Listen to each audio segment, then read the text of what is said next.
የመሃል ከተማ መዳረሻ በሆነችው ፒያሳ በማራኪ የኮሪደር ልማት ደምቆ በሚገኘው ውብ መንደራችን ላይ የመጨረሻውንና ሶስተኛውን ብሎክ እነሆ እያልን ልዩ የከተማ እይታን ከጠዋት ፀሐይ ጋር አጣጥሞ በያዘው ብሎክ ከ25% ልዩ ቅናሻችን ጋር ከባለ 1 እስከ ባለ 3 መኝታ በተለያየ የካሬ አማራጭ አቅርበንላችኋል። በ10% 690 ሺህ ብር ቅድመ ክፍያ ብቻ ቀሪውን በግንባታው ሂደት ያለምንም የዶላር ንክኪና ከወለድ ነፃ በሆነ መንገድ የሚከፍሉበት መንገድ የተመቻቸለት። ምን ይሄ ብቻ! እዛው ፒያሳ አድዋ ሚውዚየም ፊት ለፊት G+5 የገበያ ማዕከል በ3.9 ሚሊዮን ሙሉ ክፍያ እና በ900 ሺህ ብር ቅድመ ክፍያ የግሎት ያድርጉ። ጥራትና እምነት መገለጫው ሆነው ቴምር ሪል ስቴት ደንበኞቻችን ምስክሩ ናቸው። ለበለጠ መረጃና ለቢሮ ቀጠሮ ከታች ባለው ስልክ ይደውሉ።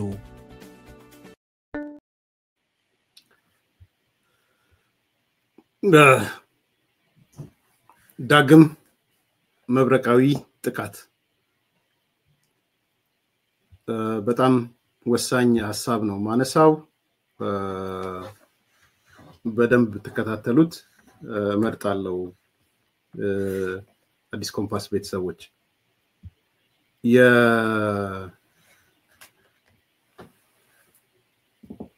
የዳግም መብረቃዊ ጥቃት ሰሞኑን የህወሓት አመራሮችና የትግራይ ጊዜያዊ አስተዳደር ባለስልጣናት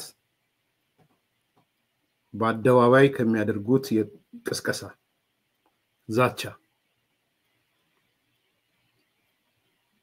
የጦርነት ነጋሪት በተጨማሪ በተለያዩ ስብሰባዎች ያደረጉ እንደሆነ እንዲሁም አዳዲስ ውሳኔዎች እና ሹምሽረት ጨምሮ ያደረጉ መሆኑን የደረሱን መረጃዎች ያመለክታሉ። ከዚህ አንፃር 178 የደረሱንን መረጃዎች እናቀርባለን ማለት ነው። አንደኛው በሰኔ 13 የሽሬ እንደስላሴ ስብሰባ ነው። አንደኛው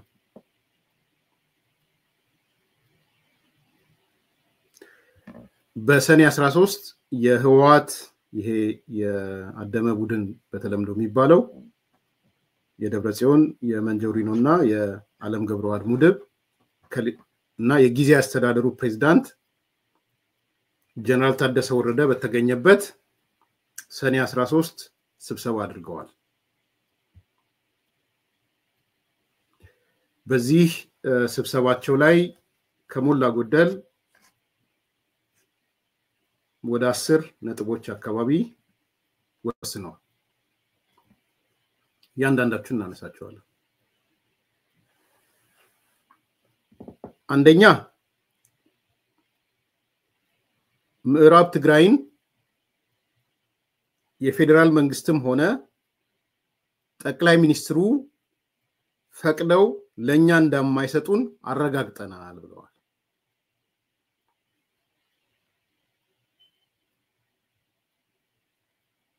ደግሞአለሁ። ምዕራብ ትግራይን የፌደራል መንግስትም ሆነ ጠቅላይ ሚኒስትሩ ዶክተር አብይ አህመድ ፈቅደው ለኛ እንደማይሰጡን አረጋግጠናል። ከዚህ በኋላ ያለን ብቸኛ አማራጭ እነሱ ምዕራብ ትግራይ የሚሉት ምዕራብ ትግራይን በኃይል አስመልሰን መቆጣጠር ነው። ይሄ መጀመሪያቸው ውሳኔ ነው። ይሄን ወስነዋል። ሰኔ 13 የሽሬ እንደስላሴ ስብሰባ ነው። ስብሰባ ወልቃይት ምናምን የሚባለው ማለት ነው ምዕራብ ትግራይ፣ ጠለምት ምናምን የሚባለው ወይም ጸለምት whatever እኔ ብዙ ችግር የለብኝም በየትኛው ማጠራብ። ግን የወሰኑት ውሳኔ ምንድነው? ኢቭን ጀነራል ታደሰ ወረደን ባለበት ከዚህ በኋላ ፌደራል መንግስቱም ጠቅላይ ሚኒስትሩም እኛ ምዕራብ ትግራይ የሚባለውን አይመልሱልንም፣ አይሰጡንም። ስለማይሰጡን ያለን ብቸኛ አማራጭ በጦርነት ቦታውን ማስመለስ ነው ብለው ወስነዋል። ይሄ ጀነራል ታደሰ ወረደም አለበት ጀነራል ታደሰ ወረደ። ያሳዝናል፣ ያሳፍራል በጣም።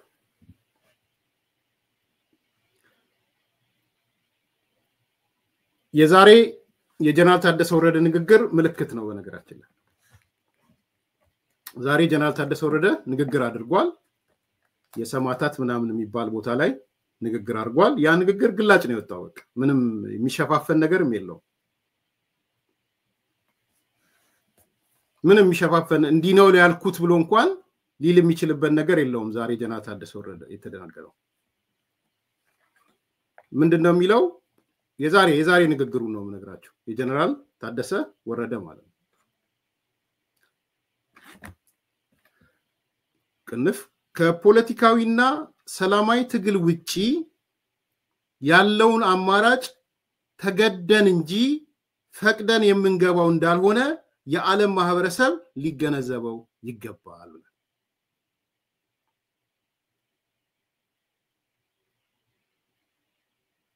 ከፖለቲካና ሰላማዊ ትግል ውጪ ያለውን አማራጭ ተገደን እንጂ ፈቅደን የምንገባው እንዳልሆነ የዓለም ማህበረሰብ ሊገነዘበን ይገባል የፖለቲካ አማራጭም ሰላማዊ ትግልም ከሱ ውጪ ያለ አማራጭ ለመጠቀም እየተገደድን ነው የሚል የአደባባይ ንግግር ነው ያደረገው ዛሬ ጀነራል ታደሰ ወረደ ይሄ ለኔ ፒውርሊ የጦርነት ጥሪ ነው ምንም ሳይቀነስ ሳይጨመር ማለት ነው ፕሬዝዳንቱ ታደሰ ወረደ ሌተና ጀነራል ዛሬ ሰኔ 15 2017 ዓ.ም በትግራይ ደረጃ ለ37ኛ ጊዜ የተከበረውን የሰማዕታት ቀን በማስመልከት ነው ይሄን መልእክት ያስተላለፈው ፕሬዝዳንቱ በመልእክታቸው የትግራይ ህዝብ ምርጫ ሰላም ነው ጦርነት ተገደን እንጂ ወደን የምንገባው እንዳልሆነ ሊታወቅልን ይገባል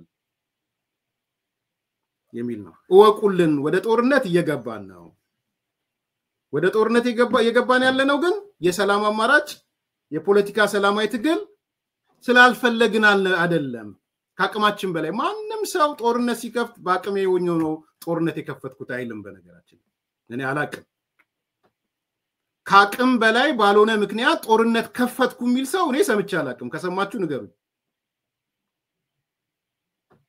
አሜሪካም ኢራንን ዛሬ ስትደበደብ ካቅም በላይ የሆነች ኢራን ብላ ነው አሜሪካ እንኳን ስትደበደብ ኢራን ስለዚህ የሰኔ 13ቱን የሽሬ እንደ ስላሴ ስብሰባን ነው መጥቶ ይፋ ያደረገ ያለው ጀነራል ታደሰ ወረደ እኔ አይ ቲንክ ከዚህ በኋላ ፌደራል መንግስቱ በጣም ከጀነራል ታደሰ ወረደ ጋር የሚያደርገው ንግግርም ጥንቃቄ ማድረግ አለበት ይያምናል በጣም ጥንቃቄ ማድረግ አለበት ነው ማለት አንድ ስሙን ስላላስፈቀደኝ አልነግርም ግን የሚዲያ ሰው ነውና ይሄው የሆነ ፊልም ብሎኝ ዘ ትሮይ ምናምን የሚል ፊልም ሲለኝ ነበር ዘ ትሮይ ማየት አለብኝ እንዲሁ ያየሁት አልፈው ነበርና ዩ ሃቭ ቱ ብሎ ሚዲያ ላይ ያለ ሰው ስለሆነ ሌላ ቀን ወይ ስንገናኝ አብረን ስንገናኝ አናወራለሁ እና የሚገርም ስቶሪውን ሲነግረኝ ጨምቆ ሲነግረኝ እንደ ኤርሚያስ ማየት አለብኝ እኔ አሁን ጠቅላይ ሚኒስትሩ ዘ ትሮይ ምናምን ላይ ያለችው ንጉስ ንግስቲት እየመሰለኝ ነው ምናምን አለ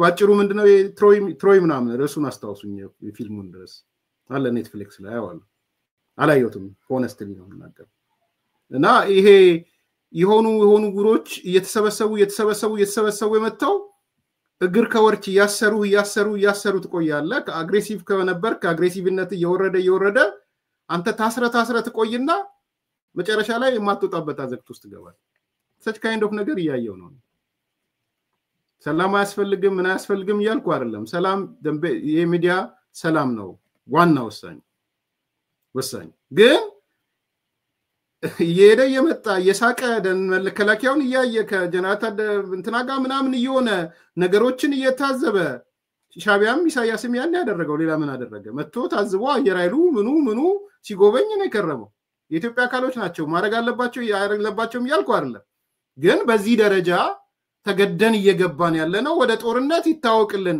8 ቃል ኪዳን ሰነድ የፈረመ ሰው ማለት ነው ያንን የቃል ኪዳን ሰነድ ሲፈርም ጀነራል ታደሰ ወረደ በጦርነት የምዕራብ ትግራይ እነሱ የሚሉትን እናስመልሳለን የሚል የለም የፕሪቶሪያ ስምምነት ላይ ይሄ መሬት ይመለሳል የሚል የለም በስምምነት ኮነ ችግር የለም አሁን አማራ ከትግራይ ተብሏል አይደል ተስማሙና ወሰዱት እናንተ አሁን ይሄ መቀናጆ የፈጠራችሁ እኔ እሱ ላይ ጥያቄ ማንሳትም አልፈልግም በነገራችን የአማራው ኃይልና አሁን ፋኖ ከህልዋት ጋር ወይም የትግራይ ኃይሎች እዚህ እንደመጣው የፌስቡክ የ1100 ዘመቻ የምናምን ዘመቻ ምናምን ያ ነው አይደል? ገዱ አንዳርጋቸው ከምናምን ከፒቲፒኤልኤፍ እየተያዩ ነው።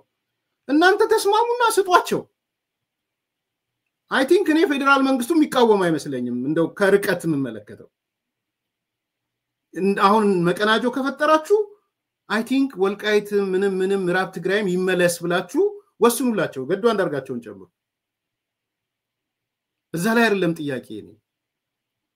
ግን ስምምነት ተስማምተህ አሁን ወጥተህ አደባባይ ላይ ህዝብ ተሰበሰበበት የዓለም ህዝብ ይወቅልን ብለህ የዓለም ህዝብ ይወቅልን ነው ያለው ጀነራል ታደሰ ወረደ። የዓለም ህዝብ ይወቅልን ከፖለቲካና ሰላማዊ ትግል ውጭ ያለውን አማራጭ ተገደን እንጂ ፈቅደን የምንገባው እንዳልሆነ የዓለም ማህበረሰብ ሊገነዘብልን ይገባል። ከማጋ ለመዋጋት ነው እየገባ ያለው ጀነራል ታደሰ ወረደ። ከማጋ ልትዋጋ ነው። ኦኬ ምዕራብ ትግራይ ነው አይደል ያነሳችሁ ያላችሁ? ኦኬ ከማጋ ነው የምትዋጋው። ይሄ ደግሞ ከሆነ ትሮይ ቅድም ያልኳችሁ ነው። ጥሩ ፊልም ነው ብሎኛል ላይ ያለው አይቼ መጣና ነግራችኋለሁ። በጣም ሲሪየስሊ ኮንሰርንድ የሚሆን ሰው ነው የነገረኝ። ክሪቲካል ነገሮችን የሚመለከት ሰው ነው የነገረኝ። እና ተገደን ወደ ጦርነት እየገባን ነው የሚል ነው የተነሳለው። እኔ አሁንም የምጠይቀው ወልደ እግዚአብሔር ይልጋ ከተስማማችሁ ይሄው አንድ ላይ ሚዲያ እየቀረባችሁ አይደል? በዚህ በኩል ገዱ አንዳርጋቸው፣ በዚህ በኩል ከሌ፣ በዚህ በኩል ምናምን፣ በዚህ በኩል ስብሃት ነጋ ምናምን ለምን አትወስኑም እናንተ በጋራ? ወስኑና ለትግራይ ይገባል ካላችሁ ስጡ። እኔ ያኔ እናንተ በጋራ ወስናችሁ የትግራይ ህዝብና የአማራ ህዝብ በጋራ ወስኑ ፌደራል መንግስቱ እምቢ ቢል በእናንተ ጎን ነው የምቆመው። በእርግጠኝነት የምነግራችሁ እሱ ነው። በእርግጠኝነት የምነግራችሁ ከእናንተ ጎን ቆማለሁ። እነገዱና ስብሃት ተገናኝተዋል አይደል? ገዱ አማራን ይወክላል አይወክልም አላቅም። ቢያንስ በዛ ደረጃ የፋኖ አካል ስለሆነ ማለት ነው። ተስማሙ፣ ሁለታችሁ ተስማሙና አምጡት ወደ አደባባይ። ካልሆነ ግን በዚህ በኩል ከጀርባ እየሰራህ በዚህ በኩል ጠራት ነኝ እያልክ በዚህ በኩል ወረራ ካል ከማጋ ለመዋጋት ነው። አሁን የዛሬ ጀነራል ታደሰ ወረደ ቅስቀሳ ከማጋ ለመዋጋት ነው፣ የጦርነት ቅስቀሳ። ይሄ አንዱ ጉዳይ ነው። ሰው አንዱ ያየውት እሱ ነው። ስለዚህ ምዕራብ ትግራይን የፌደራል መንግስትም ሆነ ጠቅላይ ሚኒስትሩ ፈቃደኛ ሆነው እንደማይሰጡን አረጋግጠናል። ካሁን በኋላ ያለን ብቸኛ አማራጭ ምዕራብ ትግራይን በኃይል አስመልሰን ከተቆጣጠርን በኋላ እርምጃ መውሰድ ነው የሚል ነው ያስቀመጡት። ይሄ አንደኛው ውሳኔ ነው፣ የሰኔ 13ቱ የሽሬ እንደስላሴ ስብሰባ ማለት። ሁለተኛ የወሰኑት ውሳኔ በትግራይ ህዝብና የኤርትራ ህዝብ መካከል የጀመርነውን የማጣመድ ስራ ጥምዶ ነው ጽምዶ የሚሉት ወደ ሌላ አርከን ማሸጋገር አለብን የሚል ነው። ይሄ እርከን ደግሞ በትግራይ ሰራዊትና በኤርትራ ወታደሮች መካከል ማጣመድን በፍጥነት መጀመር አለበት የሚል ሁለተኛው የሰኔ 13ቱ የሽሬ እንደስላሴ ስብሰባ ውሳኔ እሱ ነው። አሁን ያደረግነው በኤርትራ ህዝብና በትግራይ ህዝብ መካከል ነው ጥምዶ የፈጸምነው ጥምረት የፈጠርነው። በፍጥነት ግን ይሄን በኤርትራ ህዝብና በትግራይ ህዝብ ያደረግነው በኤርትራ ሰራዊትና በትግራይ ታጣቂዎች መካከል ጥምዶ መፈጠር አለበት ወይም ጥምረት መፈጠር አለበት የሚል ሁለተኛው ውሳኔ ነው፣ የሰኔ 13ቱ የሽሬ እንደስላሴ ውሳኔ ማለት ነው። ሶስተኛው በትግራይ ክልል ውስጥ እየኖረ ይህንን እንቅስቃሴችን የሚቃወም የትግራይ ተወላጅ ማለት ነው ከጌታቸው ረዳ አዲሱ ፓርቲና ንቅናቄ ጋር ለመቀላቀል የሚደግፍ ከብልጽግና ተልኮ ተቀብሎ የሚፈጽሙ አካላት በአስቸኳይ ተለይተው ይምጡ፣ ከዛ እንወስናለን ብለዋል። ቁጥጥር ስር እናውላቸው ወይስ ምናምን ይለው ማለት። ሶስተኛው የሽሬ እንደስላሴ ውሳኔ የሰኔ 13 እሱ ነው። ቁጥር 1 በትግራይ የኖሩ ይህንን እንቅስቃሴያችንን የማይደግፉ በጌታቸው ረዳ አዲሱ ፓርቲ ጋር ድጋፍ ያላቸው ወይም አባላት የሆኑ ለመቀላቀል የፈለጉ ከብልጽግና ተልኮ ተቀብለው ማስፈጸሙ አካላትን በዝርዝር ተለይተው ከየወረዳዎቹ ከየቀበሌዎቹ ይምጣልንና ውሳኔ እናሳርፋለን። የማሰርም በቁጥጥር ስር የማዋልም ይሄ ሶስተኛው ውሳኔ ነው። ይሄ በሶስተኛ ደረጃ ያለ ነው። አራተኛው በትግራይ ታጣቂ አመራሮች የጦር መሪዎች አካባቢ የአመራር ማስተካከያ እናደርግ የሚል ከኛ ጋር ሆነው ወጥ አቋም የሌላቸውና ቁርጠኝነት ያጎደላቸውን ቀንሰን ዝቅ አድርገን በሌሎች ቁርጠኛ ነባር ወታደራዊ አመራሮች እንተካቸው የሚል ነው። ነባር የሚለውን አስምሩበት። በወጣቶቹ ትረስት የለም። ስለዚህ ያለፈው አይነት መፈረካከስ እንዳያጋጥመን በነባሮቹ አመራር እናስተካክለው ነው። ስለዚህ የሰራዊቱ የፖለቲካ አመራር ዳግም የማደራጀት ስራ ኦልሞስት አጠናቀናል ያሉት ግንባር ከዞን ፖለቲካና ሚሊቴሪው ማለት ግንባር ከዞን አርሚ ከዞን ኮር ከወረዳ ከተማ ከክፍለ ከተማ ጋር የሚያደርገው ትስስር እሱም በፍጥነት ቶሎ ወደ ተግባር በመንዘር የሚል ነው አራተኛው ውሳኔ። አምስተኛው የሰኔ 13ቱ የሽሬ እንደስላሴ ውሳኔ ጦርነት ከተጀመረ የገንዘብና ሌሎች ንብረቶች እጥረት አጋጥመንም በቂ ገንዘብ አለን የሚል ይህም ሆኖ ግን እንደ ኤፈርት ያሉ ተቋማትን በቶሎ በቁጥጥር ስር እናውል የሚል ብዙ የገንዘብ ችግር የለብንም።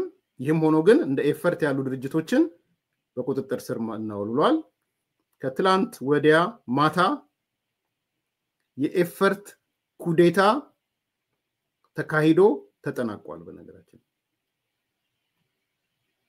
ኤፈርት ኩዴታ ተካሂዶበታል። ከትላንት ወዲያ ማታ ኩዴታ ነው የተካሄደው በኤፈርት ላይ።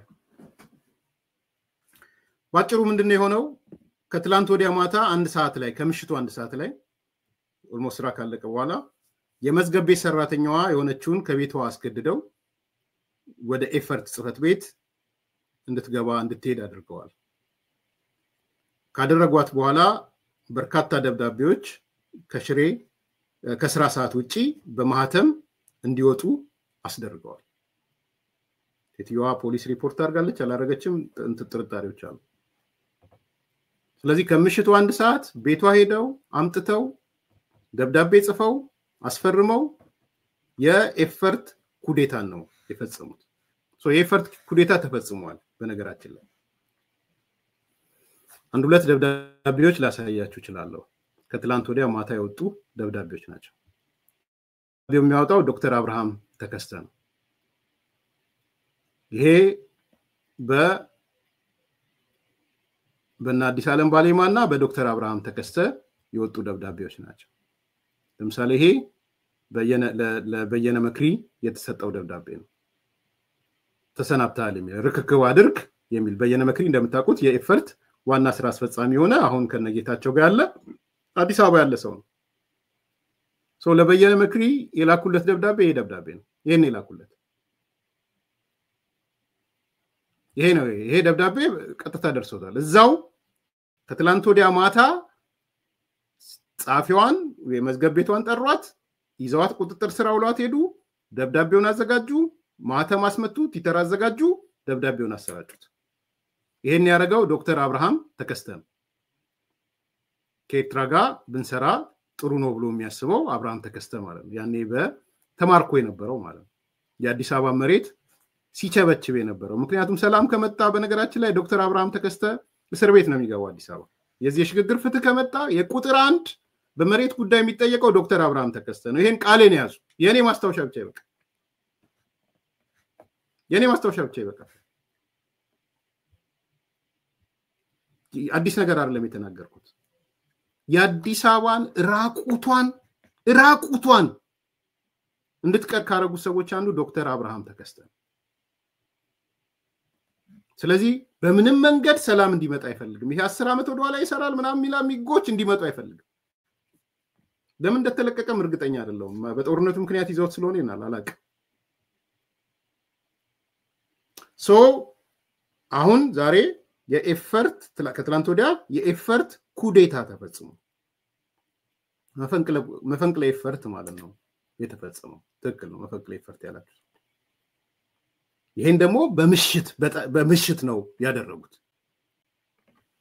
ደብዳቤ አውጥተው ምን አድርገው አባረው የኤፈርት ስራ አስፈጻሚውን በአብርሃ ተከስተ በኩል ደብዳቤ ጽፈው አባራናል ያሉት እንግዲህ ምንድነው የሚሆነው አንደኛ ሊስን በደንብ እንድትሰሙ የሚሆነው ይሄ በጣም ያለኛ ቅስቀሳ የጦርነት ቅስቀሳ መሆኑ የምታውቁት ኤፈርትም እንበለው ምንም ትምትም እንበለው አሁን በፌደራል መንግስቱ የኤንጂኦ አዋጅ ነው የሚተዳደረው ኢንዶመንት አዋጅ ነው መንግስት ያለውን ድርጅት አዋጅ ነው ክልል ላይ ኢንዶመንት የሚባል የለም ይሄን ግልጽ እንድትሆኑ ፈልግ ይሄ የጦርነት አዋጅ ነው ሌላ ቨርሽን ነው በነገራችን ምክንያቱም ክልል ላይ ኤንጂኦ እውቅና አይሰጥም የለም የነን ገቨርንመንታል ኦርጋናይዜሽን እውቅና በፌደራል መንግስቱ ነው ፕሮሰሱን የሚያጣራው ፌደራል መንግስቱ ነው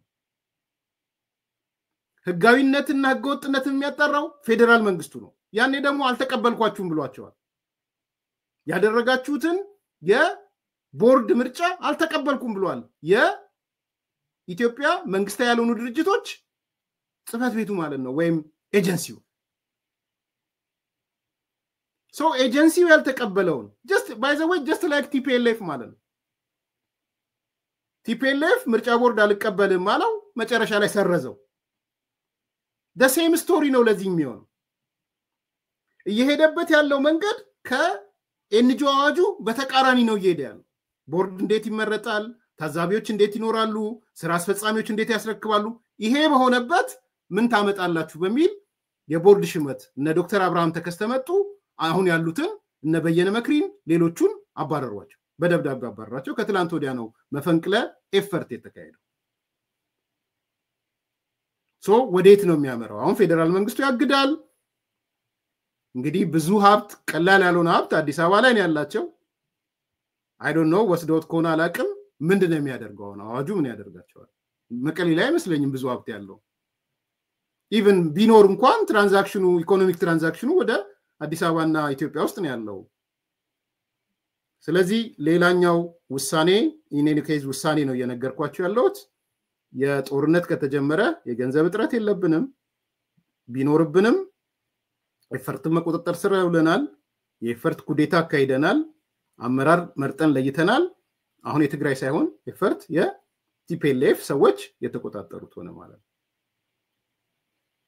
ሶ ይሄ የተቆጣጠረው ኃይል ደግሞ የፕሪቶሪያ ስምምነትን የማይቀበል ጦርነት የሚናፍቅ ከኤርትራ ጋር አብረን መሆን አለብን ብሎ በየቀኑ የሚናገር ኃይል ነው የሆነ ያለው ስለዚህ ይሄ አምስተኛው ውሳኔ ነው ማለት ነው ስድስተኛ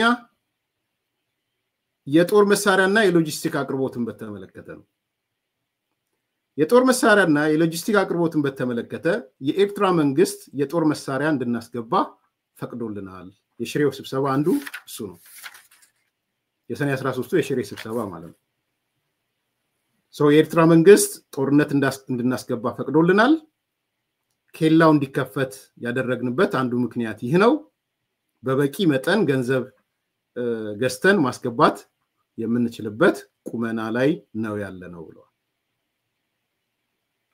ይሄ ስድስተኛው አቋም ወይም ውሳኔ ወይም መረጃ ነው እንግዲህ ኬላዎቹ በአደባባይ መከፈታቸውን ሰምታችኋል እና እነሱ ኬላዎቹ በሚስጥር መጠበቅ አለባቸው የህዝብ ለህዝብ ግንኙነት የሚለውን ጠንካራ ፕሮፓጋንዳ መስራት አለብን ብለው እዛ አዲስ አበባም የተቀመጡ ነው ስለ ኬላው የህዝብ ለህዝብ ግንኙነት የሚናገሩት በነገራችን ህዝቡ ሪፖርተር ላይ ወጥቶ በግላጭ ይሄ ኬላ የተከፈተው ለህዝብ ለህዝብ ግንኙነት አይደለም እኛ ያስፈራናል በዚህ ምክንያት ጣጣ እንዳይመጣብን እንፈራለን ያለው እዛው የትግራይ ተወላጅ ሆነ ኬላው ተከፈተበት የተባለው አካባቢ ነው አሰምቻቸዋለሁ ድምጽ ሶ በትግራይ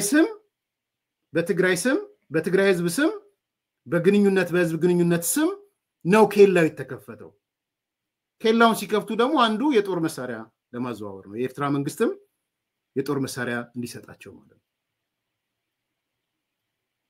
ይሄ በጣም አደገኛ ነው። እኔ ብቻ አይደለም ያልኩት፣ እዛው ያለ የትግራይ ህዝብ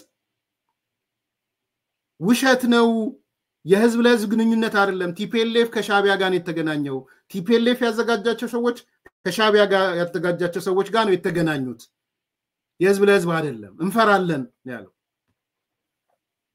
ስለዚህ አሁን እየሰማን ያለነው ጦር መሳሪያ ከሻቢያ እንደሚያገኙ፣ በር ክፍት እንደሚያደርግላቸው፣ ገንዘብ ሰጥተው መሳሪያ እንደሚገዙ፣ ለዚህ ደግሞ አንዱ ኬላ መክፈታቸውን የተናገሩበት ነው። ስድስተኛው ነጥብ ይሄ ነው። they don't need down ወልቃይት ምናምን መክፈት አይደለም፣ በሽሬ በእንትኑ በኩል ነው ቆን ኬላ የተከፈተው እኮ በዛላምበሳ በኩል። ይሄ ስድስተኛ ነው። ሰባተኛው የነፃ መሬት ኦፕሬሽን ነው። የነፃ መሬት ኦፕሬሽን ይሄ አፋር ያሉት የወጡት ሰዎች ማለት ነው። እነሱም በተመለከተ በነፃ መሬት ያለው ኦፕሬሽን ለማድረግ ዝግጅት አልቋል። ስለዚህ ከምዕራብ ትግራይ መብረቃዊ ጥቃት ጋር በተመሳሳይ ጊዜ ለማከናወን በቂ የሆነ የኃይል ዝግጅት ተደርጓል ነው የተባለው። ወደ ቦታው ተኪዶ ማን የትኛውን ቦታ እንደሚቆጣጠርም እቅዱ ተሰርቷል ብሎ at the same time ወደ ወልቃይት የሚካሄደው ጉዞና ወደ ነፃ መሬት ወደ ተባለው ወደ አፋር ተመሳሳይ ጊዜ መብረቃዊ ጥቃት ሊፈጽሙ እንደሚችሉ የተገለጸ ነው ማለት ነው። ስለዚህ ሰባተኛው የነፃ መሬት ኦፕሬሽን ነው። ስምንተኛው ሱዳን የሚገኘው ጦር ነው። አርሚ 7 ነው መሰለኝ የሚባለው ስያሜ። ሱዳን የሚገኘው ጦር በግምገማቸው ያነሱት ምንድነው? በጦር መሳሪያና የሎጂስቲክ ዝግጅት ከየትኛውም ቦታ ካሉት አርሚዎች የተደራጀ አቅም ያለው አርሚ 7 የሚባለው ወይም ሱዳን ያለው ጦር በብዙ ነገሮች የተደራጀ ነው። እሱ ትልቅ ዋስትናችን ነው የሚል ነው ያነሱ ያሉት። በተለይ ወደ ወልቃይት ከመጡ ይሄ ሱዳን የሚገኘው አርሚ 7 ትልቅ ሚና እንደሚኖረው ነው የተነሳ ያለው። ምክንያቱም የግብጽ ድጋፍ አለው፣ የሱዳን ድጋፍ አለው፣ የኤርትራ መንግስት ድጋፍ አለው። ይሄ ሱዳን የሚገኘው የህወሓት ጦር ማለት ነው። ስለዚህ አንዱ ትልቁ መመኪያቸው ያደረጉት ትልቅ ጦር ያደረጉት ምናልባት ግዙፍ ጦር በሚሊተሪ ካፓሲቲም በሎጂስቲክም ይሄ ሱዳን የሚገኘው አርሚ ነው። አርሚ 7 መሰለኝ ሲያም። በነገራችን ላይ ይሄ መረጃ የወልቃይት አመራሮች አስተዳደሮች እንዳላቸው ሲናገሩ ሰምቻለሁ። ዛሬ የዚህ ከአስተዳዳሪዎቹ ወልቃይት ካሉት አሸተ ደምለው የሚባለው ሲናገር ነበር። ምንድነው ያለው? እሱ ኢትዮጵያን ለማፍረስ ወራሪ ኃይል ዝግጅቱን አጠናቋል። እኛ ትግል ላይ ነን።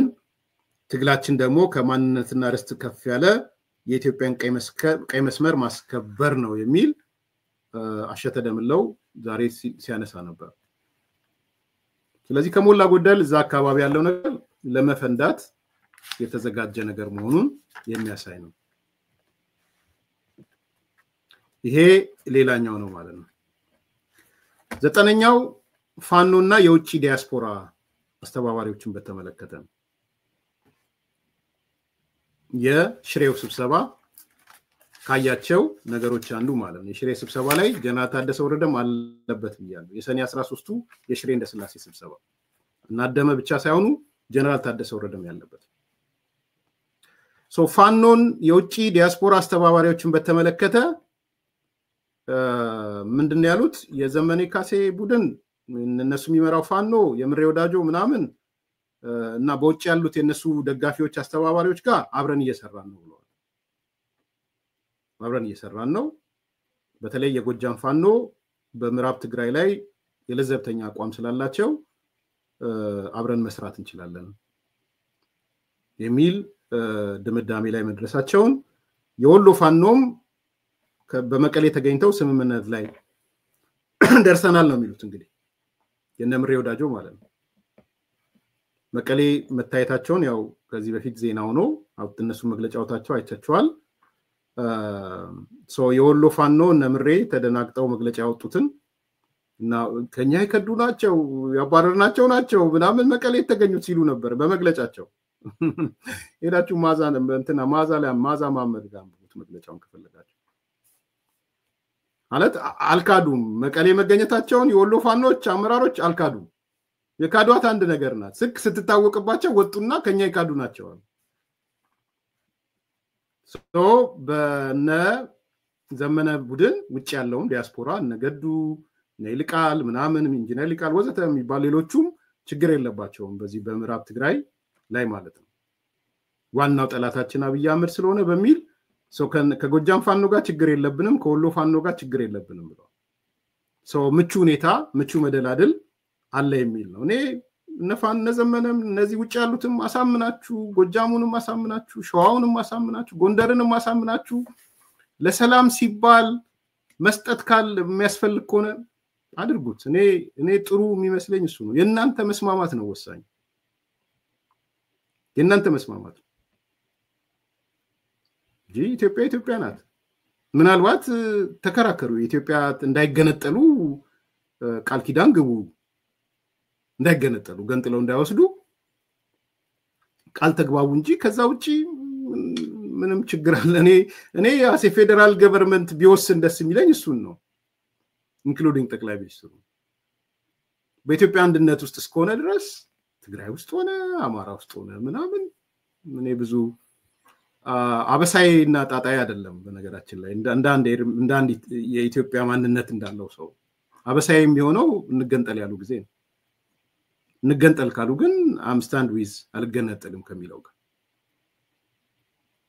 ኢትዮጵያ መቆራረስ የለባትም ከሚለው ጋር ግን እቆማለሁ። እኔ ብቻ ሳይሆን ሌሎችም ከኔ ጋር እንዲቆሙ አደርጋለሁ። ፕሮቫይደድ ዛት ኢትዮጵያ ማትገነጣጠል ከሆነ ብዙ ችግር አለው ብዬ አላምንም። ትልቁ የኔ ቦተም ላይ እኔ ምንድነው ቀይ መስመሬ የኢትዮጵያ አንድነት ነው። እንደ ኤርሚያስ ነው ያነገርካለሁ። ስለዚህ የአማራ ህዝብና የትግራይ ህዝብ ተገናኝቶ ወስኖ የህዝቡ ኤሊቱ ማለት ነው ሌላ አይደለም። ህዝብ ሲባል ኤሊቱ ወስኖ በሰላም እንፍታው ካለ በጣም ትልቅ አቺቭመንት ነው። እንደውም ለሌላ ቦታ ትምህርት ይሆናል እውነት ለመናገር። ያን ያህል እንትኑን ዱላውን ወደ ድንጋዩን ወደኛ ፐርሰናሊ ወደኔ አትወርውሩ ወይ ወደ ፌደራል መንግስት አትወርውሩ። ድንጋዩ እናንተ ጋር ነው ያለው። እርስ በራሳችሁ ነው በድንጋዩ የምትደባደቡት።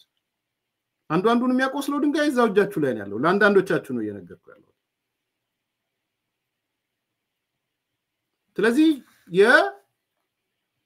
የመከልከልና የመስጠት ጉዳይ በእናንተ ስር ያለ ነው፣ በሁለቱ ኤሊቶች መካከል ያለ።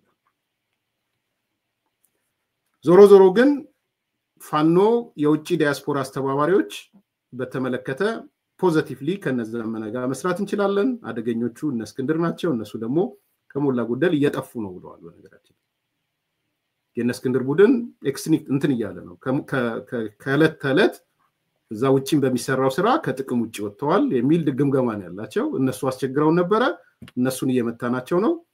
ከነዘመነ ጋር ሆነን ከነ ምሬ ወዳጆ ጋር ሆነን እናሳካለን። በጊዜው ዋነኛ ጠላታችን ብልጽግና ነው፣ ዋነኛ ጠላታችን አብይ አህመድ ነው፣ ዋነኛ ጠላታችን መከላከያ ነው የሚለው ላይ እየተስማማን እንሂድ ነው። ስለዚህ የአፈወርቅ የሚያነሳው ጥላቻችን ይቆይልን በይደር ይቆይልን የሚል ኮንሴፕት ነው የሽሬውም ስብሰባ ያወሰነው ማለት ነው። እነዚህ ናቸው። 10ኛ የፕሮፓጋንዳ ስራ ነው ማጠቃለያው። የፕሮፓጋንዳ ስራ ላይ ሲሪየስሊ መሰራት አለበት ያሉት የጦርነት ጀማሪው ማን ይሆን የሚለው ላይ የጦርነት ጀማሪው የከዚህ በፊቱን ጦርነት የጀመረው አብይ አህመድ ነው እንደሚባለው ጠቅላይ ሚኒስትሩ ነው እንደሚባለው አሁንም የሚጀመረው ጦርነት የፌደራል መንግስቱና አብይ አህመድ ናቸው የሚለው ፕሮፓጋንዳ ተጠናክሮ መቀጠል አለበት ነው ያሉት። ስለዚህ በየሚዲያው የምታዩት ጦርነት ይቁም የምትለው እንትኗ መፈክሯን ጨምሮ አገዛዝ ያብቃ የምትለው መፈክር ጨምሮ ከምንም የተቀረጸች አለ የሻቢያና የቲፒኤልኤፍ መልእክት ነው ቀረጻው። በነገራችን ይሄ አገዛዝ አንቀጥቅጥ ምናምን የተባለው ሴንትራል ሜሴጁ የተቀረጸው በሻዕቢያና በህወሓት ነው። ይሄንን ምንም ሳልሸፋፍን ነው የምናገረው።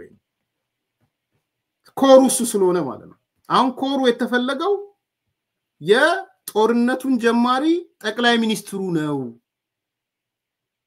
ዶክተር አብይ ነው ጦርነቱን ጀማሪ የሚለውን የፓስት ስቶሪውንም አያይዘው ማለት ነው።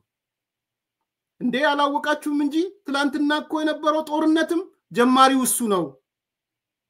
ታዬ ደንደዓ ሲመጣ፣ ገዱ አንዳርጋቸው ሲመጣ፣ ሌሎቹ ሲመጡ ኢንክሉዲንግ አቶ ልደቱ አሁን እናገራለሁ ጦርነቱ እንደሚጀምር እርግጠኛ ነበርኩ ያለውም ነገር አሁን ነው አይ ዶንት ኖ በፊት ነገረው እኮ ነው ሰምቼ አላውቅም። እሱ ለጊዜው ተው ጠቅላላ ተሰብስበው የትላንትና ጦርነት ጀማሪ ፌደራል መንግስት ጠቅላይ ሚኒስትር አብይ አህመድ ነው።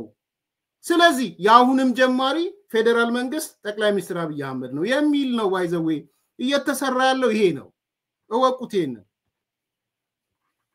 ዝም ብሎ አይደለም ገዱ መጣለው ወደ ገዱ ማጠቃለያ ነው።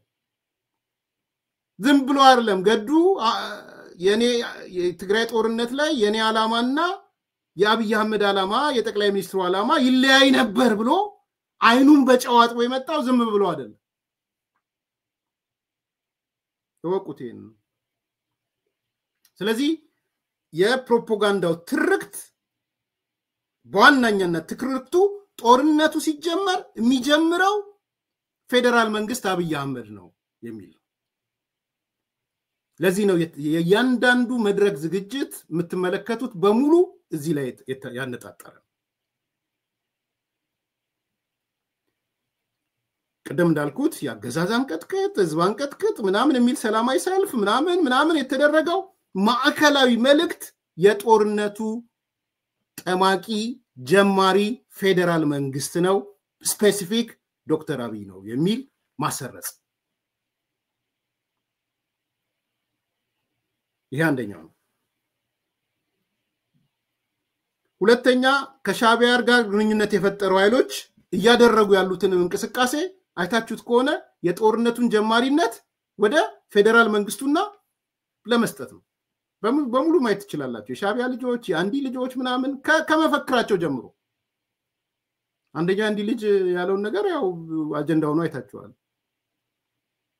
መለስ ማረን የሚለው ኮንሴፕት ማለት ነው። ባይ ዘ ወይ አንስተውታል ስብሰባቸው ላይ። ጥሩ ነው እንዲህ አይነት ነገሮች አንግፋቸው። መለስ ማረን ማለት ኢንዳይሬክትሊ ዳይሬክትሊ ህወሓት ማረን ማለት ነው። ያ ልጅ ትላንትና እናቃለን 95 እንዳለ ግን ዛሬ መጥቶ መለስ ማረን ካለ ህወሓት ማረን እያለ ስለሆነ እንጠቀምበት። የህወሓት ማረንን እንደ ፖዚቲቭ ነው የወሰዱት። የመለስ ማረንን እንደ ፖዚቲቭ ነው የወሰዱት። ይሄ ትላንት ካለው ነገር ጋር ብቻ ሳይሆን አሁን ለምንሰራው ነገር ይጠቅመናል ነው ያለው።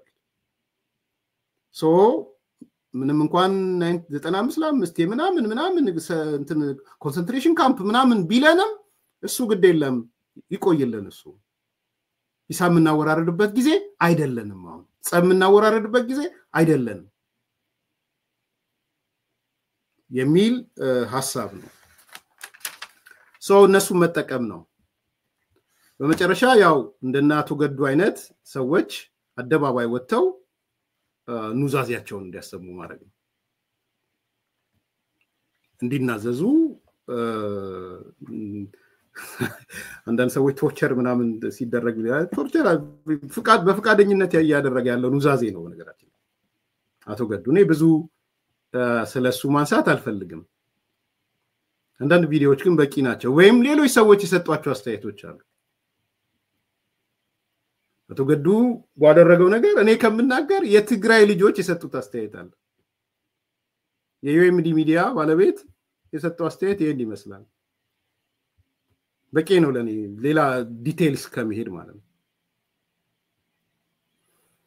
ይሄን ያለው ጌታቸው አሰፋ ይባላል። ዩኤምዲ ለጠቅላይ ሚኒስትር ለአብይ አህመድ ሎያል የሆነ ሰው ሼምለስ በሆነ መንገድ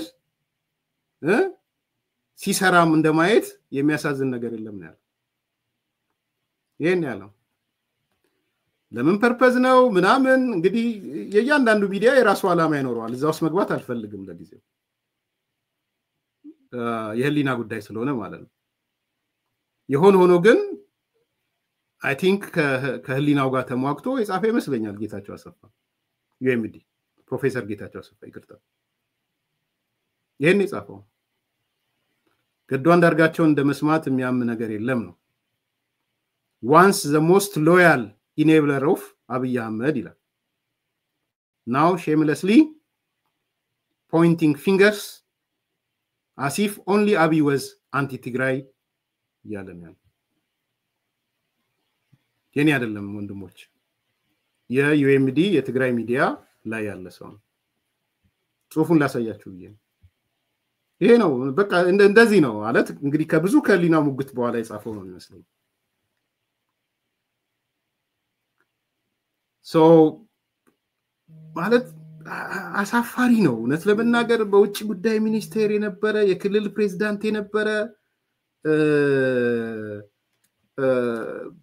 በጦርነቱ ላይ ዋና አክተር የነበረ መጥቶ እኔና አብይ በጦርነት ዓላማ ላይ እንለያይ ነበረ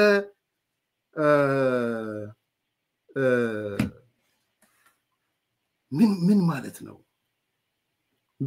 በምን ዓላማ እንለያይ እሺ እንደው ዓላማሽ እናንተ የተናገርከው ዓላማ ነበር አልነበረም አቶ ገዱ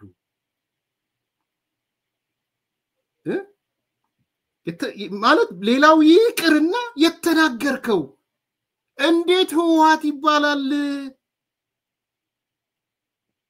እንዴት ሆኖ ነው ህወሓት የሚባለው መባል ያለበት የትግራይ ወራሪ ነው መባል ያለበት የትግራይ ልሂቅ ነው መባል ያለበት እንዴት ይረሳል ይሄ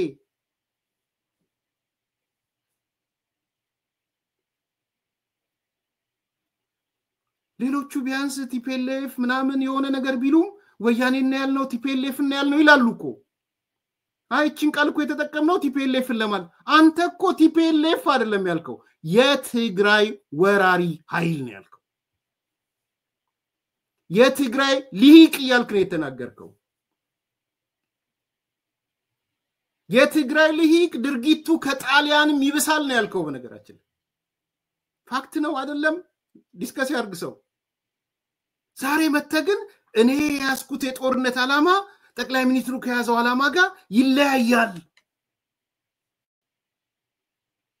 ብለ ለመናገር አይኔን በጨዋት በስትመጣ በውጭ ጉዳይ ሚኒስቴር ደረጃ በፕሬዝዳንት ደረጃ በአማካሪ ደረጃ በቪዲዮ ወጣ የት ልታስገባው ነው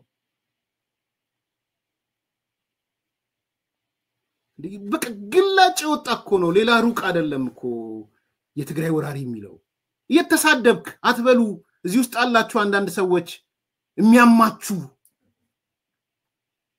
ወትግራይ ወራሪ ሲባል ያማቹዋል እረፏት የትግራይ ወራሪ ነው የወረረን የትግራይ ባለሀብት ነው ንብረት ሁሉ ተጭኖ ነው የሚጓዘው ወደ ትግራይ አንተ አይደል አልከም የደሴ ሆስፒታል ስፒል አልቀራቸውም ስፒሉን ሲወስዱ አሁን ዛሬ ውሸት ነው ያልከን ነው ስፒል አልወሰዱ is not TPLF የትግራይ ወራሪዎች ምሁራን የትግራይ ባለሀብቶች ስፒል እቺ ስፒል እሱ አልቀረቻቸውም ሲወስዱ ከጣሊያን ይብሳሉ የት እንክተተው ይሄንን አንተ ነህ ወደ ህዝብ ያነጣጠረ ነገር ስትናገር የነበረው ወይስ ሌላው ነው እሺ ዛሬ ምንድነው መካድህ የኔና የከሌ ጦርነት ዓላማ በትግራይ ጦርነት ላይ ይለያይ ነበር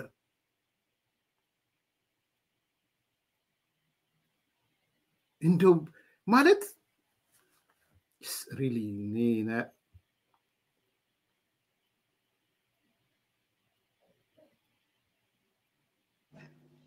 ከዚያ አኳያ ይሄንን እየፈጸመ ያለው ማን ነው የትግራይ ወራሪ ኃይል ነው እዚህ ላይ እውነተኛውን ጠላት መለየት ንጹሃንን እንዳይደበላለቁ ለማድረግ ይጠቅማል አንድ ወረቀት የደረሰኝ ሰው የትግራይ ወራሪ ኃይል ስል እንደው ቅፍፍ ያላችሁ ሰዎች አላችሁ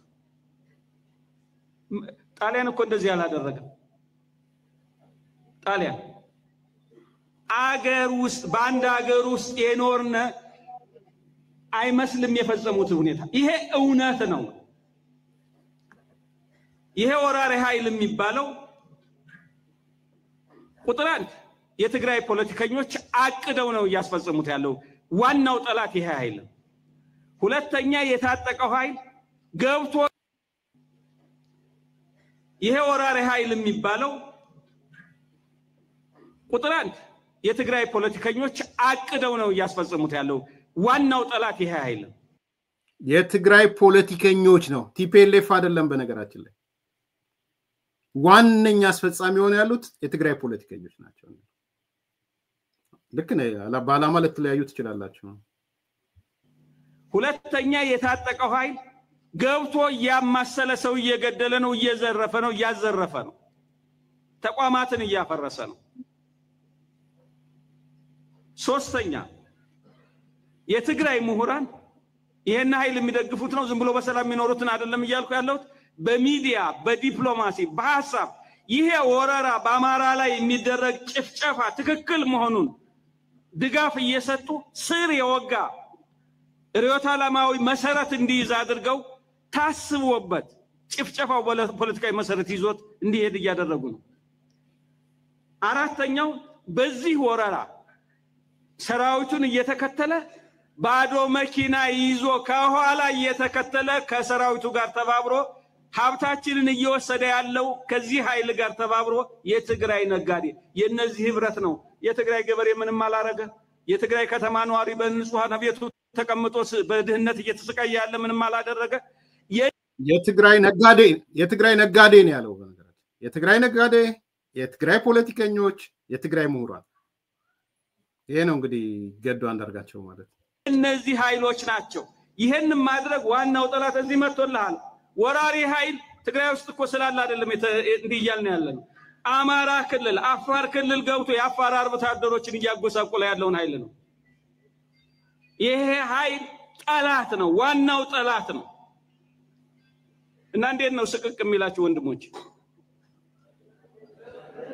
የሚላችሁ ካላችሁ ተሳስታችኋል ልክ ነው እያባበልን በደላቸውን ምክንያት እየሰጠን እያለሳለስ እየተመለከትን ቆይተን ነው ለዚህ ያደረሰ ምርር ያለ መቆራረጥ ያስፈልገናል እነዚህ ሰዎች ጋር ከዚህ ወራሪ ኃይል ጋር ያ ወዳጅ ሰማን ነው ጠላት ብቻ እኮ አይደለም ያለን ወዳጅ ማን ነው ወዳጃችን አሁን ህዝባችንን በግንባር ቀደምነት እየታገለ ያለው እየተከላከለ ያለው እየጠበቀ ያለው መከላከያ ሰራዊታችን በጀግንነት እየተፋለመ የአማራን ህዝብ መብትና ክብር ለማስጠበቅ እየሞተ መስዋዕትነት እየከፈለ ያለው ልዩ ኃይላችን ሚሊሻችን እንደዚሁም መላ ኢትዮጵያ ህዝብ እዚህ መጥቶ ኢትዮጵያ ሰሜን ወሎ ላይ አፋር ላይ ሰሜን ጎንደር ላይ እየተደፈረች ነው ብሎ መጥቶ መስዋዕትነት እየከፈለ ያለዋል የሶማሌ ክልል ኢትዮጵያ ሀገር አይደለችም እየተባለ ሲሰበክ የነበረው የሶማሌ ክልል ልዩ ኃይል ተወለደሪ ላይ ታችሁታል አይደል በዚህ ገብቶ እየተፋለመ የኦሮሞ ሚሊሻና ልዩ ኃይል በመከላከያ ውስጥ ያለው ከመላ ኢትዮጵያ የተውጣጣው ማለት አይደለም እሱ እንደተጠበቀው ነው በተጨማሪ ሚሊሻ ቤተሰብ ብዙ ነው ቤተሰቡን እርግፍ አድርጎ መጥቶ እዚህ እየተዋደቀ ነው ከኦሮሚያ ከደቡብ ከጋምቤላ ከቤንሻንጉል ከሲዳማ ከመላው ኢትዮጵያ መጥቶ እዚህ አብሮን እንትን ያለ ነው እየተሰለፈ ነው ኢትዮጵያ ሀገራችን በዛ በኩል እየተደፈረች ነው አማራ ጠላት ነው እየተባለ የኖረው ህዝብ አማራ ሲደፈር ኢትዮጵያ ተደፈረች ማለት ነው ብሎ አብሮ እየዘመተ ነው ከኛ ጋር ይሄ ህዝብ ነው ወዳጃችን የኢትዮጵያ ህዝቦች ናቸው ወዳጆቻችን ገዱ በወልቃይት በኩል ጦርነት እንዲጀመር ይፈልጋል ወልቃይትን ወይ ጠቅላይ ሚኒስትሩ ይስጣቸው አይ ቲንክ ገዱ ተስማምቷል የሚመስለኝ ጦርነቱን በወልቃይት በኩል እንዲሆን ምክንያቱም ገዱ አስቀድሞ ወልቃይትን ሰጥቷል ታውቃላችሁ እሱ ነው አይደል ሶ ለገዱ ጦርነቱ በኤርትራ በሌላ በኩል ከሚሆን በወልቃይት በኩል ቢሆን ይሻለዋል ወልቃይትን ቢሰጥ ነው የሚመርጣው እኔ ያለኝ አረዳደም እሱ ነው ይሄ ነው አንደርስታንዲንግ ጌም እሱ ነው በነገራችን ላይ ፕላስ ይሄ ጎንደሮች ጋር ያለውን ዘመቻ ስላለበት ኤክስትሪምሊ የጎንደር ጥላቻ አለው ገዱ ከዚህ በአጋጣሚ ዛሬ ሰኔ 15 ዛሬ ነው ከሱ ጋር ተያይዞ የሚያነሱበት ነገር ብዙ ስላለ እንደው ባወራ ደስ ይለኝ ነበር ስለ ሰኔ 15 ግን ይሄን ነገር ስለ ሲሪየስ ኮን ነገር ስለ ነበር ነው የመለስኩት ሶ በዛ የጎንደር ከፍተኛ ቂም አለው ገዱ አቂሟል እነሱም አቂመውበታል ስለዚህ ጦርነቱ በወልቃይት በኩል እንዲሆን ነው ምርጫው ወልቃይት እንዲወስዱ ነው ምርጫው እየሰራም ያለው እሱ ነው የተስማማው እሱ ነው ስምምነቱ ችግሩ ምንድነው አሁን ኤርትራ ተገላገለች ስጋት የላትም ጦርነቱ በወልቃይት በኩል ከሆነ የአማራ ክልል ነው የጦርነት አውድማ የሚሆነው ማለት ነው ኢቭን እንደ ትግራይም ወልቃይት ነው የጦርነት አውድማ የሚሆነው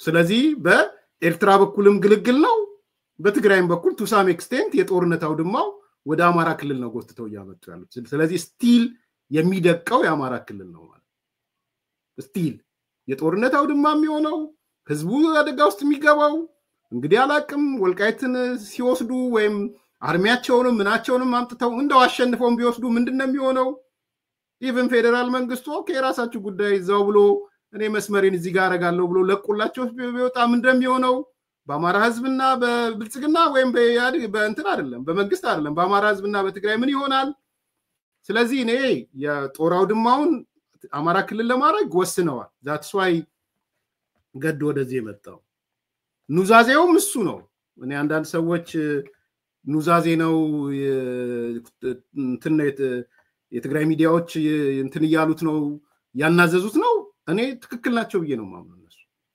the right thing ነው ያደረጉ ያሉት በዚህ በኩል ባላንስ ለማድረግ አንተ ማለት እኮ አንረሳህም አንተ ማለት ጨፍጫፊነት ብቻ ሳይሆን ከራስ ነፃ ለማውጣት ፊንገርህን ጣትህን ወደ ሌላ መቀስረው አንረሳም እነ ፕሮፌሰር ጌታቸው አሰፋ እሱን የጻፉት በዚህ በኩል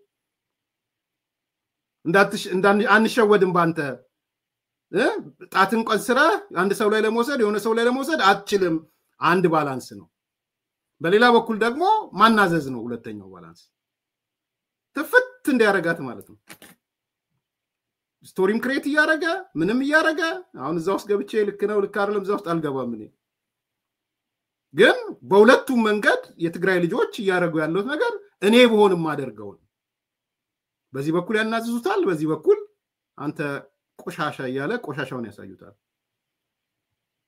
ይሄ ነው ይሄ ፕራክቲካሊ አይ ቲንክ ትክክለኛ በቀልም ይመስለኛል ትክክለኛ ጥሩ በቀል ነው ኤን ሶስተኛ ግን በተግባርም ገዱ ወልቃይት ጋር ጦርነት ተከፍቶ ጦርነት ወደ አማራ ክልል እንዲመጣ ይፈልጋል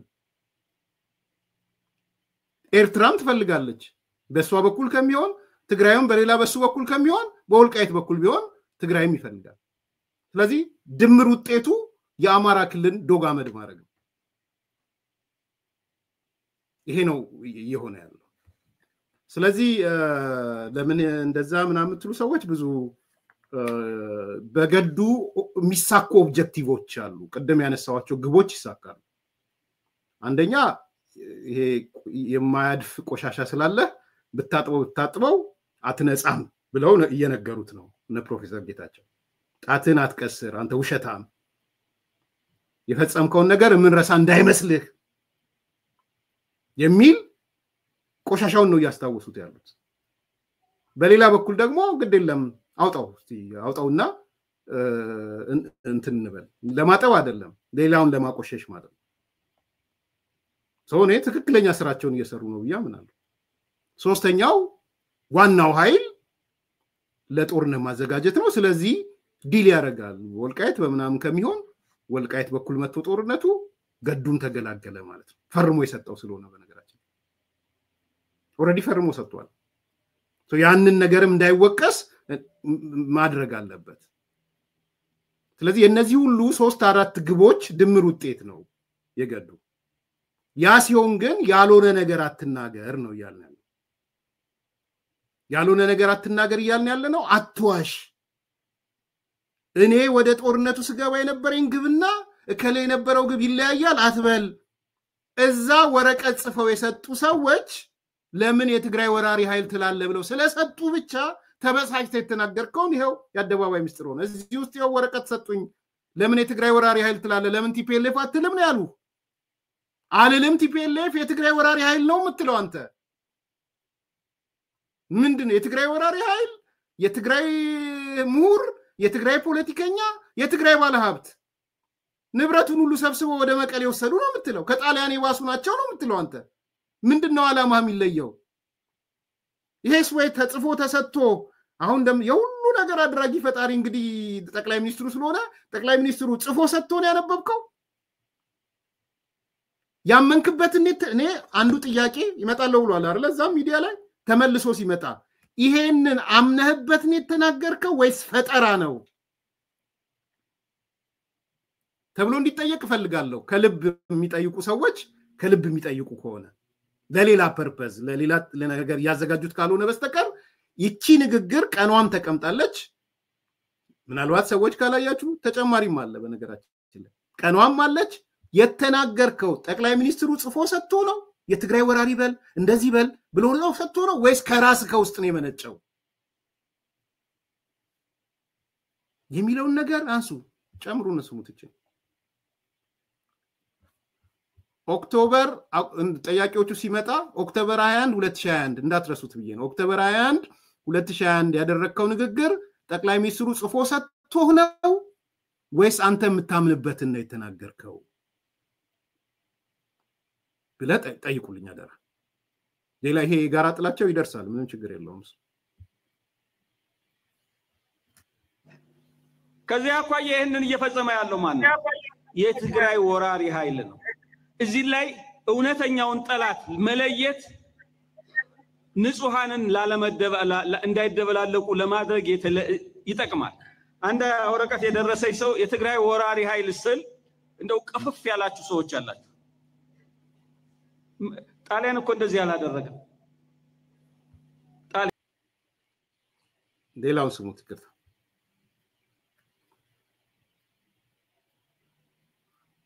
እዚህ የሉና ዘመቻ አላማ የትግራይ ወራሪ ኃይል ዳግም የኢትዮጵያ ሀገራችን እና የአማራ ህዝብ ስጋት በማይሆንበት ደረጃ ማድረስ ነው ይሄንን ኃይል ትንቢቱ ሊፈጸም ይሆናል ወሎ ላይ ይቀበራል እናንተ ለማቀበር ተተባበራላችሁ ተሰለፋላችሁ አትሰለፉ አሰላለፋችሁ በምን የሚለው ኋላ መጣጣል ይወራሪ ኃይል ይሄንን ወራራ እየፈጸመው ያለው በሶስት ዓላማዎችን ለማሳካት ነው ቁጥር 1 እኔ የማልገዛት እንደፈለኩ የማላረጋት ኢትዮጵያ መኖር የለባትም ብሎ ማፍረስ ነው ኢትዮጵያን ለማፍረስ መከላከያ ማፍረስ ነው ቀዳሚው ጉዳይ እየሰራ ያለው ይሄንን ነው ቁጥር 1 ኢትዮጵያን ማፍረስ ነው ሁለተኛ ለኢትዮጵያ በግዛት ላይ እንዳልኖር የትግራይ ልሂቃን ሁሉ ጊዜ ያልተሳካላቸው ምኞት ከ83 እስከ 2010 የተሳካ ነበር በተወሰነ ደረጃ ዘላለም በታሪክም እንደሚነግረን ያልተሳካላቸው ሁሉ ጊዜ የበላይ መሆን ይፈልጋሉ ከአቅማቸው በላይ ይመኛሉ ይሄን እንቅፋት ሆኖ ኑሯል ብለው የሚያስቡት አማራ ነው አሁንም በ2010 ከነበረ መንበራቸው እንዲወገዱ ያደረገን ዋናው አማራ ነው ብለው ያስባሉ በእነሱ ቤት የኢትዮጵያ ህዝብ ነው ጠልቶ ያባረራቸው አኳያ አማራ የሚባለውን አከርካሪውን ሰብሩ አዋርዶ ሞራሉን አድቅቆ አደሂቶ ዳግመኛ ቀና ብሎ እንዳይ ነው የትግራይ እናትና አንድ አማራ ቀና ብሎ እንዳይ የሚለው አማራ ድሮውንም የትግራይ እናትን ቀና ብሎ አይቶ ያውቅም በክፉ አማራ እንደ ህዝብ ቀና እንዳይል ማድረግ ነው። ወቁት ዋናው ዓላማ ይሄ ነው። በጣም ይገርም ነገር ልንገራችሁ እንደ ስለከነከነኝ ማለት ነው። ትላንትና ቃለ መጠይቁን ስሰማ ጠቅላይ ሚኒስትሩ መዋቅራዊ በሆነ መንገድ ነው አማራውን የሚጠሉት ይሄን ታየ ደንዳ ተናግሯል ተባለና አዎ ብሎ መጣ ገዱ። እኛ ፖለቲከኞች ነን። ገዱ የሰጣቸውን ሁለት ምሳሌዎች አየዋቸው። እንግዲህ እዚህ ጋር የሚናገረው ሰምታችኋል አይደል? የትግራይ ወራሪ ኃይል የትግራይ ኃይሎች ምሁራኖቹ ፖለቲከኞቹ ምናምኑ መዋቅራዊ በሆነ መንገድ ነው አማራውን የሚጠሉት ነው ያለው። መዋቅራዊ ስትራክቸራል ነው። እዛ ምሳሌ የሰጣውን ተመልከቱት። ግን አንደኛ ለምሳሌ የአማራ ጠላት የአማራ ጠል መሆኑን ለማሳየት ጠቅላይ ሚኒስትሩ ጀዋር ተከበብኩ ያለ ቀን አለ። ጀዋር ተከበብኩ ብሎ አማራ የሞተ ቀን አለ። አማራ የተገደለ ቀን አለ። ጠቅላይ ሚኒስትሩ ከሆነ ቀን በኋላ ወጣና የሞቱት ሰዎች ይሄን ያህል አማራ፣ ይሄን ያህል ኦሮሞ፣ ይሄን ያህል ምናምን ብሎ በቁጥር ጠራ። አማራው እንዳይታወቅበት። በደንብ አስቡ። የአማራው መገደል ኮዙ ምንድነው? እኔ ፖለቲካ እንኳን አዙሮ ማሰብ አሁን ይሄ ከጀዋር ጋር ቁጭ ብሎ እየሰራ ነው በነገራችን። የዛ የአማራው የዛለት ኮዙ ሪል ኮዙ ማን ነው? የነዛ የአማራ ተወላጆች ለተሳሲዩም ገዱ እንዳለው ሁሉም የተጨፈጨፉት አማራዎች ናቸው እንበል እንተው ሌላው የነዛ ተጨፈጨፍኩ ያሉ አማራዎች ኮዙ ማን ነው? የመጨፍጨፋቸው መንስኤ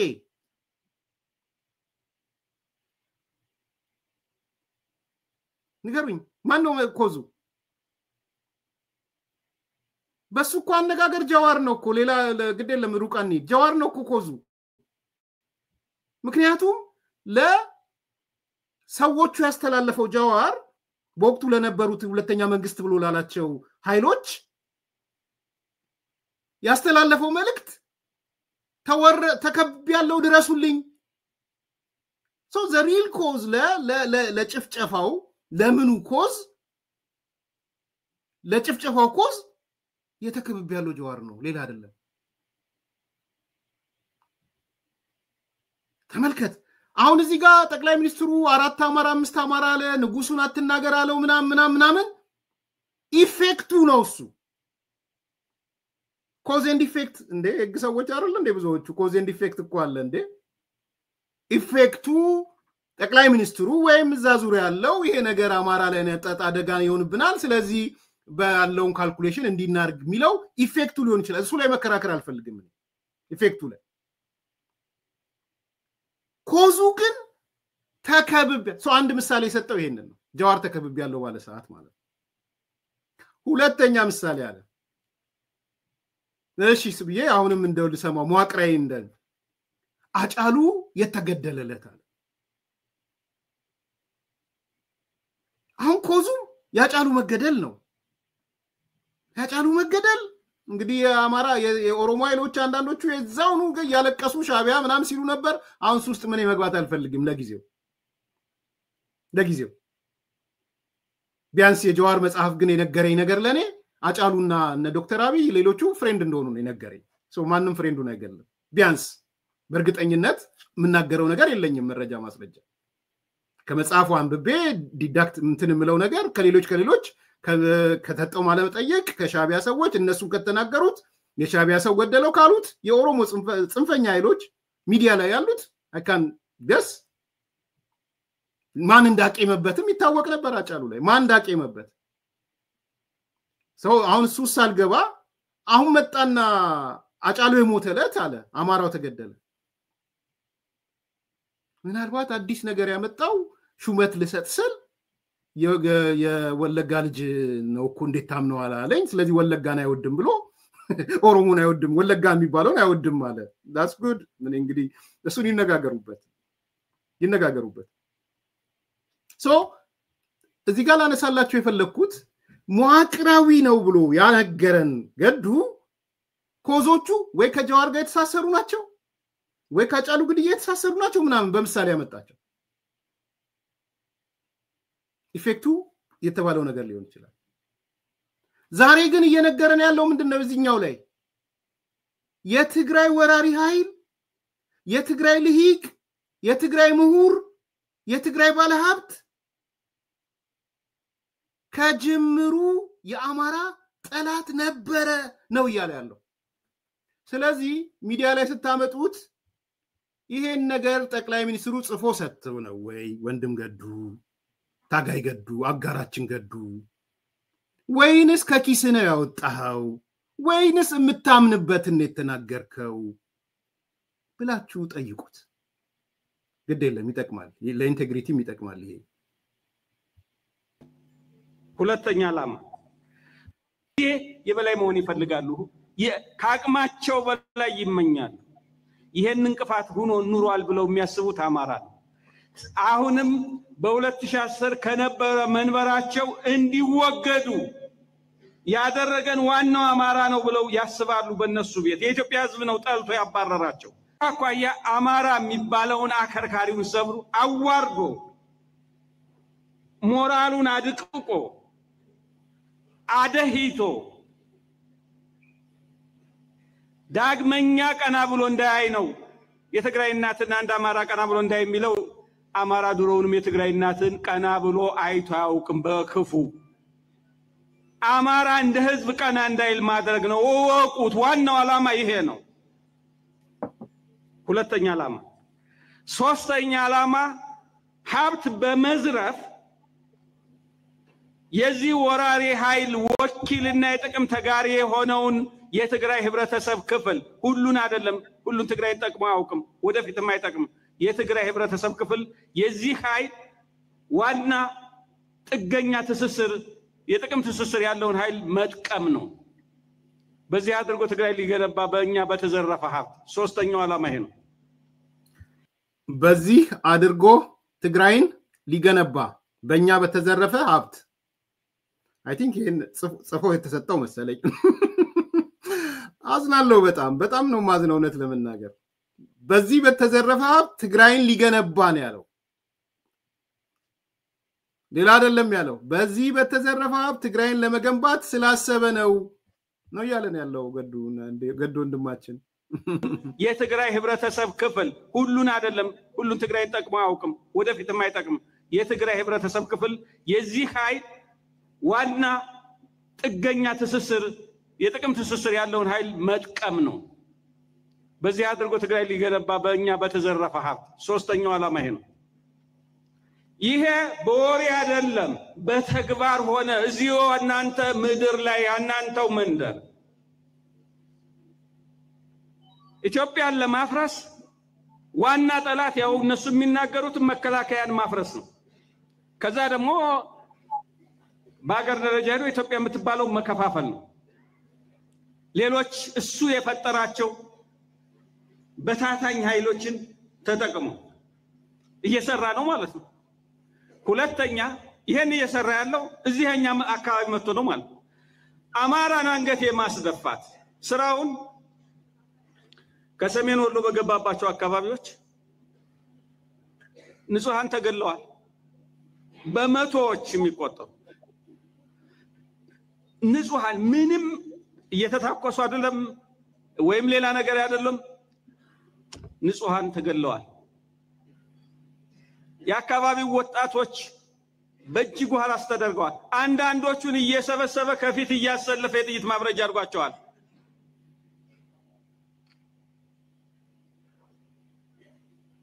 ቅጥቅጥ አድርጎ ሞራሉ እንዳይነሳ አድርጎ ሰሜን ወሎ ውስጥ ቆቦ፣ መርሳ፣ ወልዲያ የምታውቋት ሞቅ ያለ ከተማ ጥሩ የገበያ እንትን የነበረባት ነው። ድመጥማጦን ንብረትን የህዝብ መገልገያ ተቋማት አሁን ሆስፒታል ወሰዱ። ወልዲያ ሆስፒታል በጣም ጥሩ ሆስፒታል፣ ብዙ ነገር ማድረግ የሚችሉት አንዲት ስፒል አልቀረችው። ወስዶታል፣ ጭኖ ወስዶታል።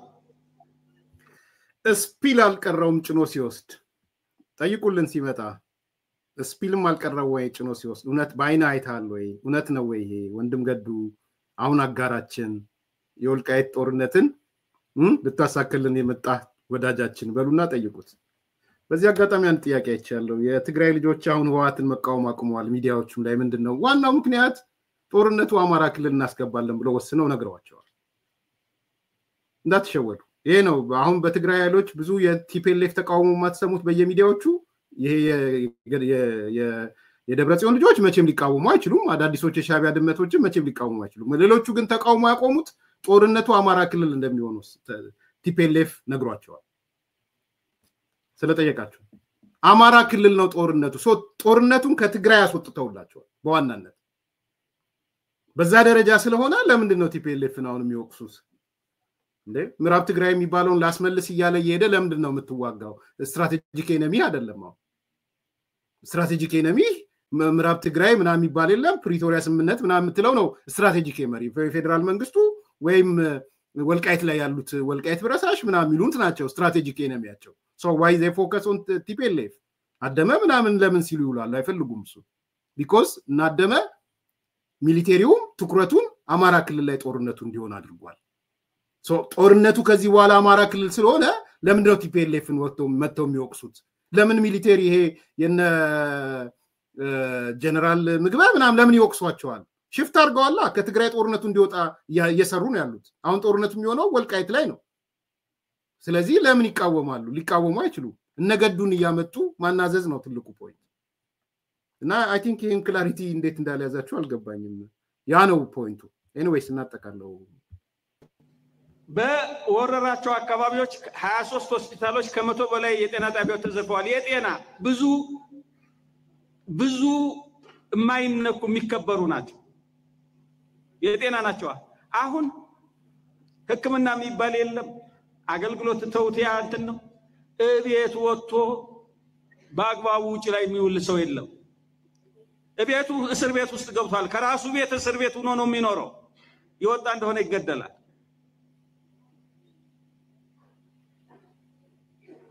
ምናልባትም ሰሜን ወሎ መልሶ ወደ ነበረበት ለማድረስ 5-6 ዓመት ሊፈጅ ይችላል። ሁሉም ነገር ተወስዷል። የገበሬውን በሬ፣ በግ፣ ፍየል እየዘረፉ አርደውታል። ተጠቅመውበታል። ወርቅ አምጡ እያሉ ይወስዳሉ። እቤት ውስጥ ገብተው እግለሰብ ቤት አንዳንዶቹን ሐሱቃቸው ያለውን ዕቃ በሙሉ አውርደው ጭነው ወስደውታል። የሁሉም አይደለም እንዳትሳሳቱ። ግን የተሻለ እንትናቸው በህብረተሰብ ውስጥ የተሻሉ የሚባሉ ነቃ ያሉ ወጣቶችና አሁን እዚህ ነቃ ያላችሁ እዛ ብትሆኑ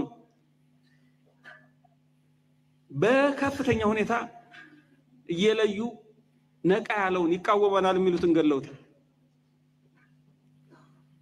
ይሄ የሆነው ነው። እነዚህ 3 ዓላማዎች ዝም ብሎ በወረቀት ላይ ያሉ ሳይሆን በተግባር እየተፈጸሙ ነው ማለት ነው። ባይ ዘ ዌይ ሌላኛው አደገኛ ንግግር ይሄ ነው። ነቃ ያሉ የአማራ ወጣቶችን ለይተው ጨፍጭፈዋቸዋል ነው ያለው። እውነት ነው ውሸት ነው?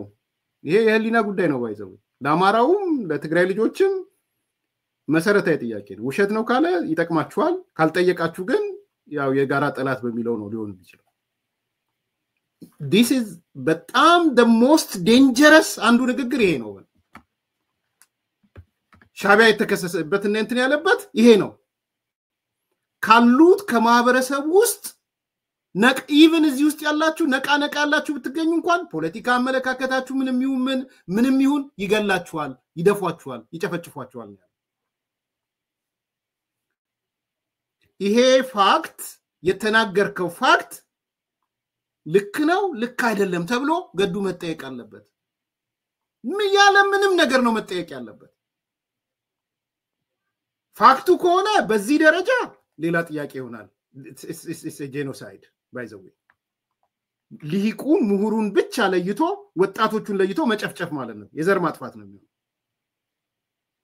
ሶ ገዱ የትግራይ ኃይሎችን by the way ህወሓትን አይደለም የትግራይ ኃይሎችን በዘር ማጥፋት ነው የከሰሳቸው። ይግባኝ የለውም ሄደም ሶ በዘር ማጥፋት የከሰስካቸው ሰዎች ፈጽመውታል አልፈጸሙትም የሚል ጥያቄ ካልተነሳ ሌላ ተልኮ ፍለጋ ነው የሚሆነው። ሌላ ነው አላማው።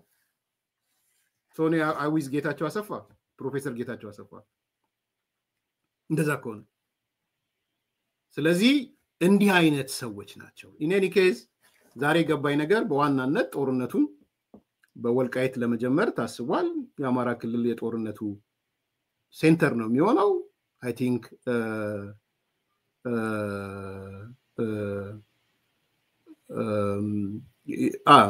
እዚህ ላይ አክት መለስ ይቅርብኝ።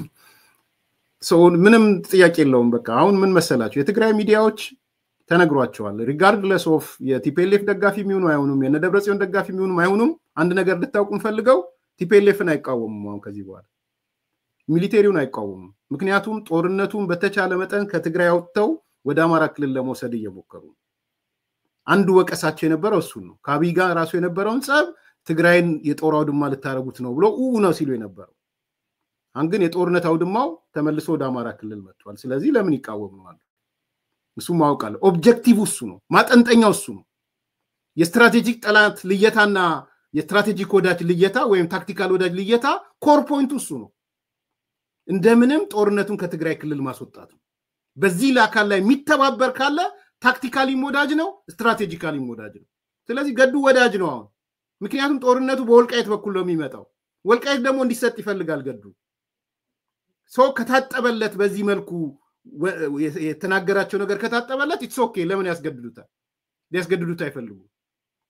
አንድ ለህሊናቸው የሞገታቸው ሰዎች እንደዚህ ሊጽፉ ይችላሉ ከዛ በኋላ እንጂ ትልቁ ኦብጀክቲቭ በደንብ እንድታሰሉ የምፈልገው ጦርነቱ የሚካሄደው አማራ ክልል ላይ ነው፣ ወልቃይት ላይ። ላይክ አርጉ፣ ሰብስክራይብ አርጉ፣ ሼር አርጉ። መልካም ቀን።